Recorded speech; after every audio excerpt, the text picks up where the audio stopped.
একদিকে বাংলাদেশের অর্থনীতি দীর্ঘদিনের চাপ, বৈশ্বিক অনিশ্চয়তা ও অভ্যন্তরীণ ব্যবস্থাপনার দুর্বলতার কারণে বেশ নাজুক অবস্থায় দাঁড়িয়ে আছে।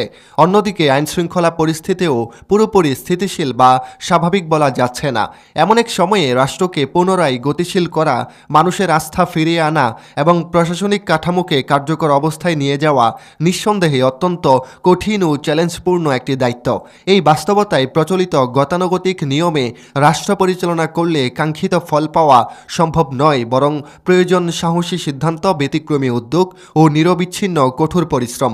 আর ঠিক এই জায়গাতেই নতুন প্রধানমন্ত্রী তারেক রহমান এমন কিছু পদক্ষেপ গ্রহণ করছেন যা তার মন্ত্রিসভার সদস্যদের জন্য যেমন অস্বস্তিকর বাস্তবতা তৈরি করেছে, তেমনি প্রশাসনিক সংস্কৃতিতেও একটি নতুন বার্তা পৌঁছে দিচ্ছে। তিনি পরিস্থিতি সামাল দেওয়ার ক্ষেত্রে একটি সূক্ষ্ম ভারসাম্য রক্ষার চেষ্টা করছেন।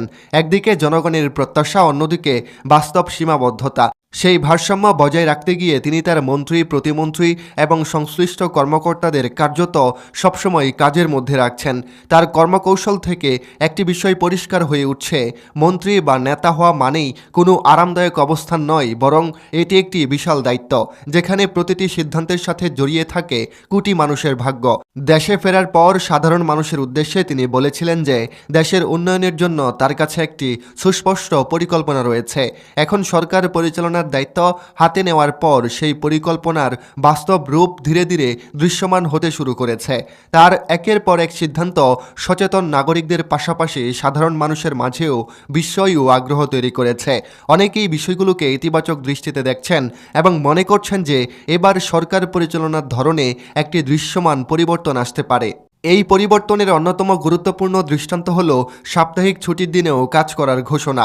প্রধানমন্ত্রী স্পষ্টভাবে জানিয়ে দিয়েছেন যে তিনি শনিবারও অফিস করবেন নিয়মিত। আমাদের দেশে প্রচলিত শুক্র ও শনিবার সরকারি ছুটি হওয়ায় অনেক গুরুত্বপূর্ণ ফাইল ও সিদ্ধান্ত জমে থাকে, যার ফলে প্রশাসনিক কার্যক্রম ধীরগতির হয়ে যায়। কিন্তু সরকার প্রধান যখন নিজেই ছুটির দিনেও কাজ করার সিদ্ধান্ত নেন, তখন সংশ্লিষ্ট মন্ত্রী, আমলা ও কর্মকর্তাদের জন্যও কাজের গতি বাড়ানো ছাড়া আর কোনো বিকল্প থাকে না। সচেতন মহলের ধারণা, এই একটি সিদ্ধান্তই প্রশাসনিক কাজে নতুন গতি আনতে পারে এবং দীর্ঘসূত্রিতা অনেকটাই কমিয়ে দিতে পারে। এখানে আরেকটি বাস্তব বিষয় রয়েছে। বিশ্বের অধিকাংশ দেশে সাপ্তাহিক ছুটি রবিবার হওয়ায় আমাদের শুক্র শনিবারের ছুটির সাথে আন্তর্জাতিক যোগাযোগে একটি 3 দিনের ফারাক তৈরি হয়। শনিবার অফিস খোলা থাকলে আন্তর্জাতিক বাণিজ্য, যোগাযোগ ও কূটনৈতিক সমন্বয়ের ক্ষেত্রে সেই ব্যবধান অনেকটাই কমে আসবে।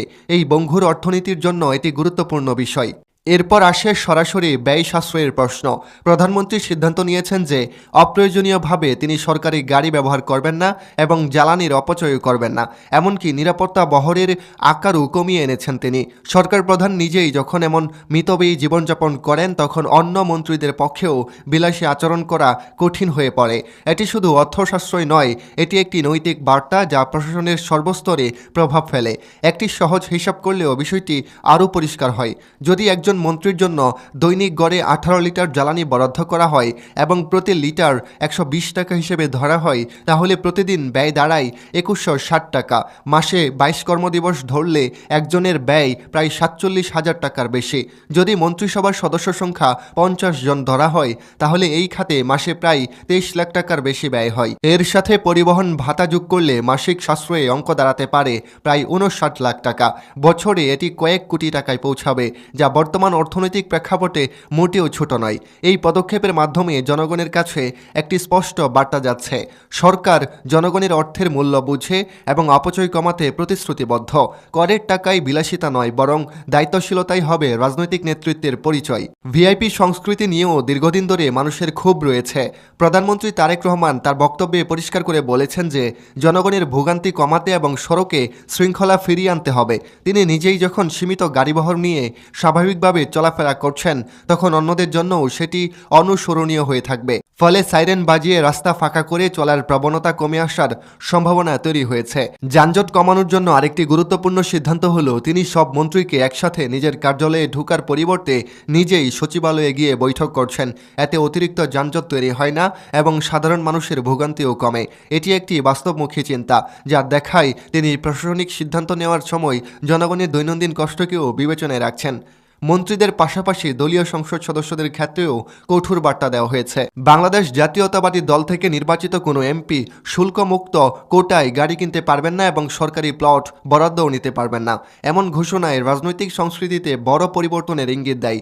দীর্ঘদিন ধরে এমপি হওয়া মানেই ব্যক্তিগত সুবিধা নেওয়ার একটি সুযোগ হিসেবে বিবেচিত হয়েছে, কিন্তু এই প্রথা ভেঙে দেওয়ার মাধ্যমে তিনি বোঝাতে চাইছেন যে রাজনীতি ব্যক্তিগত লাভের ক্ষেত্র নয়, এটি জনগণের সেবার জায়গা।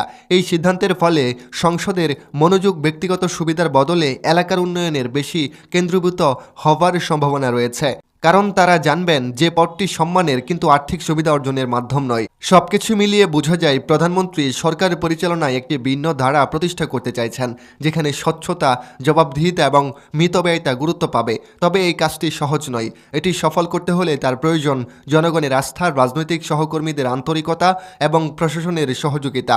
অনেকেই এখন বলছেন প্রধানমন্ত্রীর ধারাবাহিক কঠোর ও ব্যতিক্রমী সিদ্ধান্তগুলো মন্ত্রীদের জন্য এক ধরনের অলিখিত নিয়ম হয়ে দাঁড়াচ্ছে। তিনি যা করছেন অন্যদেরও সেটি অনুসরণ করতে হচ্ছে। ফলে হয়তো রাজনীতিকে আরামদায়ক জীবন ভেবেছিলেন যারা, তাদের জন্য বাস্তবতা এখন অনেক কঠিন হয়ে উঠেছে।